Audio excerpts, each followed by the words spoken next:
بگو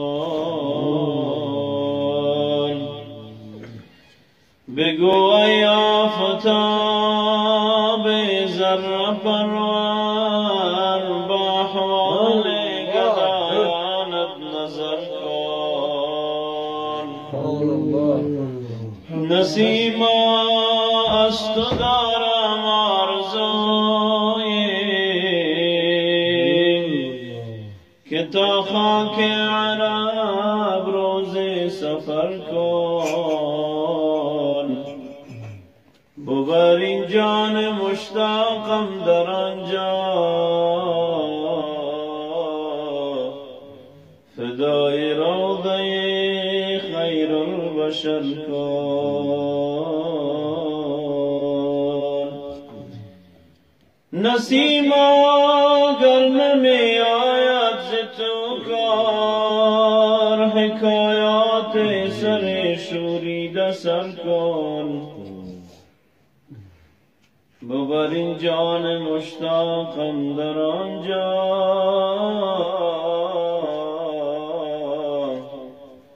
فدای روضه خیر البشر کن.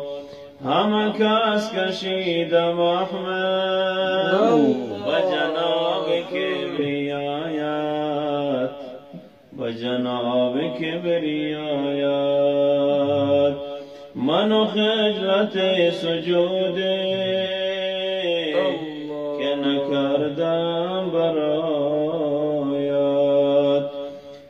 نه به خاک در بسودم، نه به سنگش آزمودم. و کجا برم سری را یا الله که نکردم فدایت. همه کس کشیدم محمل و جناب کبریایت، ز دو دیده خون فشانم ز غمت شب جدایی. چه کنم که از تو اینها گل باغ آشنایی. همه شب نهادم سر چو سگان بر آستانت،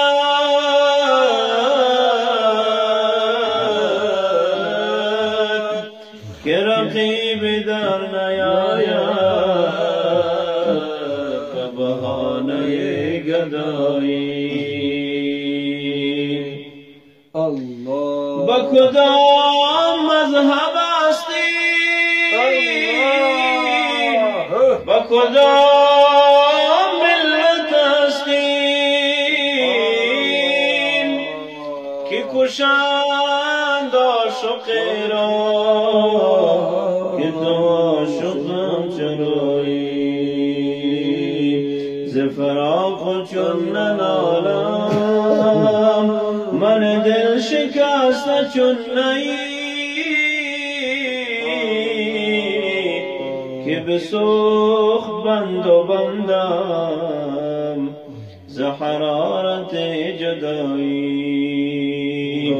به طواف کعبه رفتم به حرم رهم ندادم، که بیرون در چه کردی که درون خانه آیی. با طواف کعبه رفتم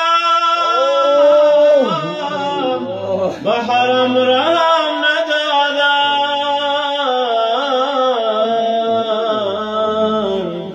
که بیرون در چه کردی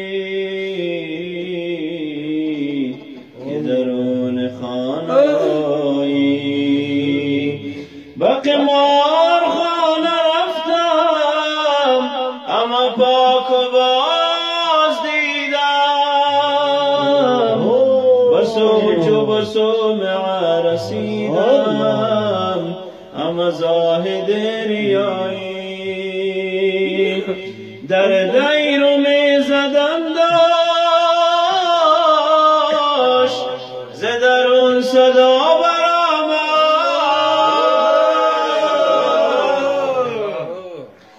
در دیر می زدم داشت ز درون صدا برآمد که بیا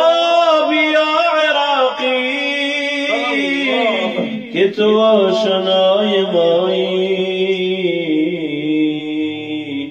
که تو آشنای مایی در دینو می زدم داشت ز درون صدا برآمد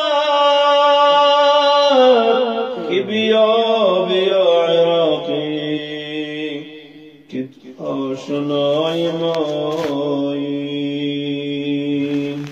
که بیا بیا عراقی که تو آشنای مایی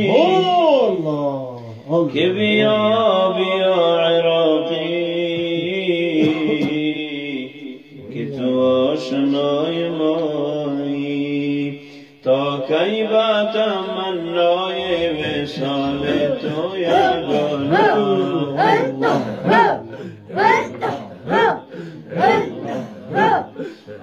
تا کی بتمنای وصال تو یگانه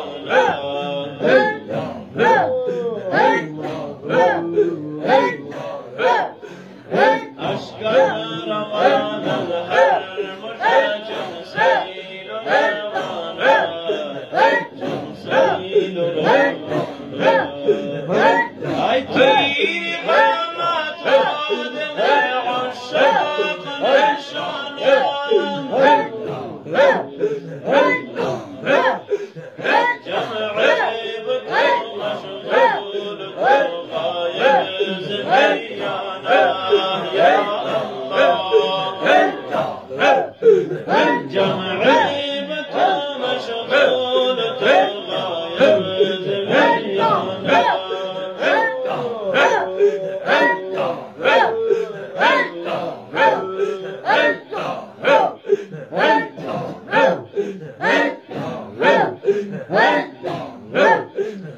رفتم به در صومعه